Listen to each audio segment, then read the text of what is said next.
Akarshan Films present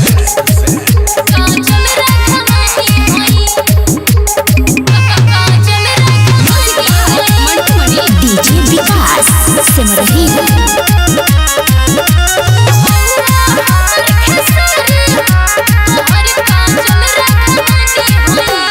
जिंदगी में बन के तू जान हो, कब छोड़ के न जाई है जान हो।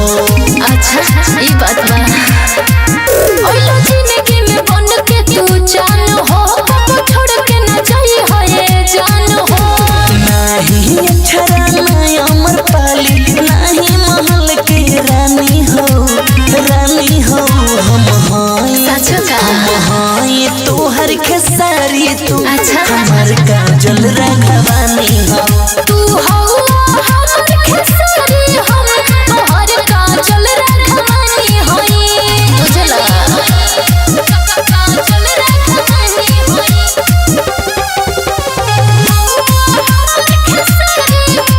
तोहर काजल राघवानी होई। दुर्बन दिलवा तू गई बचनिया, खाकिरिया हमके बुनई बसजनिया। बोला ना अरे सुना, अरे होई हनुमान न देखा देसी न चीर के, हमने के मिलन बाई तक तीर के। सचो तू हो लैला हम हाई मजनू, नया इतिहास की कहानी हो कहानी हो। हम हाई तोहर खेसारी तू, हमार काजल राघवानी हो।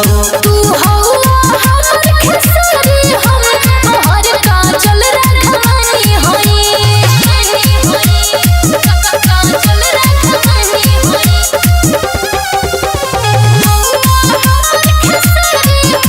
तोहर काजल राघवानी होई।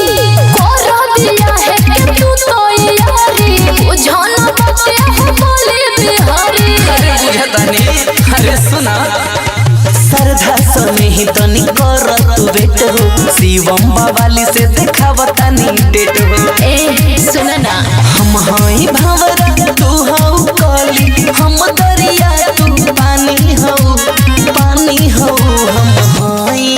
हम हाई तोहर खेसारी तू, हमर काजल राघवानी हो। तू हो हमर खेसारी, हम तोहर काजल राघवानी होई।